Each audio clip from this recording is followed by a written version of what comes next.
Small-scale livestock keepers, whether in India, whether in Uganda, whether in Argentina, we all have similar issues.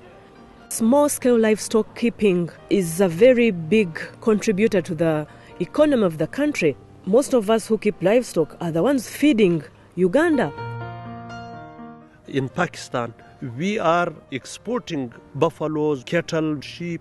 We are the 5th larger milk-producing country in the world. That all come from the small livestock keepers, though they are not supported by the government. The question is then, how will we be able to support these people to contribute into the national economy and be partakers of community-level growth and development?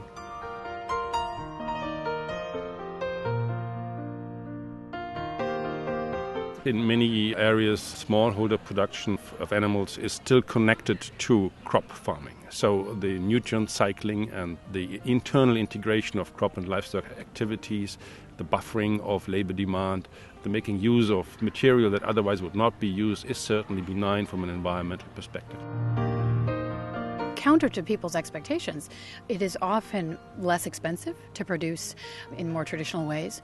And the reason for that is the intensification in some ways lowers the cost by having more animals, having a lot less labor, etc.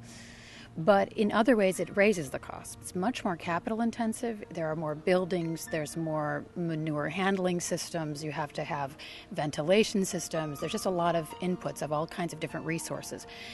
When it's looked at more holistically, the systems are not economically more efficient. I think there is a role to be played by modern industrial farming, but that needs to be reformed. That needs to be more benign in terms of environmental objectives. That needs to be more conscious of the health risks involved, and that also needs to respect some basic animal welfare standards, which not everywhere are being implemented. My nightmare is the corporate takeover of livestock systems. If agribusiness would take over livestock keeping completely, we would lose the cultural diversity, the biological diversity, small-scale livestock producers, and a whole wealth of knowledge and wisdom which has been a part of our collective human history for over 10,000 years.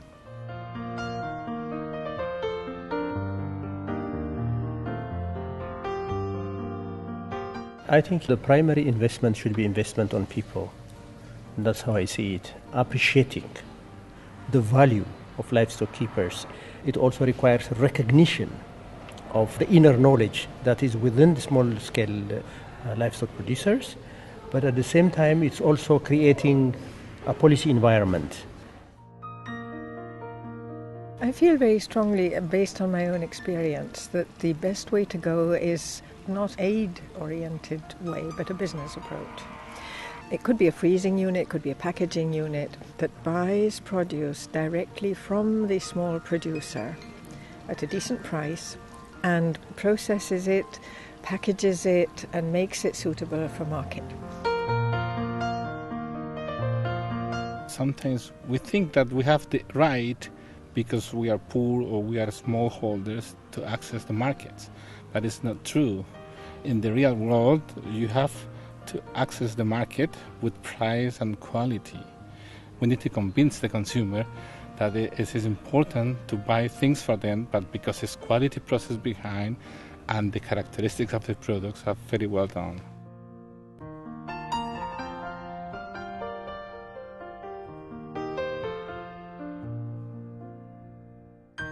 The women, they are working with this local breed to make textile with the traditional looms, to make traditional products to sell to the tourists. They have preserved this local breed. This sheep is a symbol of their culture. These women, more than 300, are organized in an NGO and have a lot of power.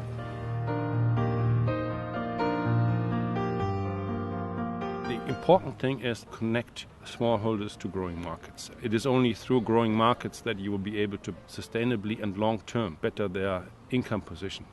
And that requires knowledge, so you need to have some sort of training and extension that gets the basic technology to farmers. But you also need to have the market infrastructure to deal with products and market these products.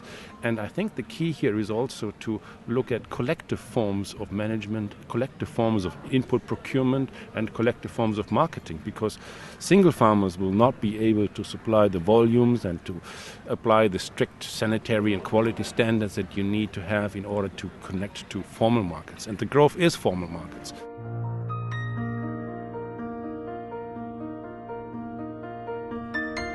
The key factor is to accept our livestock keepers' rights, take them on board while formulating any policy related to animal genetic resources, related to livestock production systems.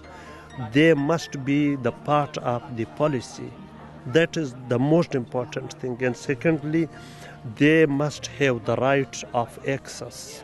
Their lands are being grabbed. If our rights are being accepted, we can produce in sustainable way. If we come together and we have one voice and try to talk to these international policy makers and they can understand our argument, I'm sure it can have a very big effect. I think livestock keepers are getting a lot closer to getting a voice. Policymakers are beginning to realize the need to engage with the small-scale livestock keepers so that they always, as a matter of fact, are integrated into policy-making processes. So I'm expecting a breakthrough pretty soon.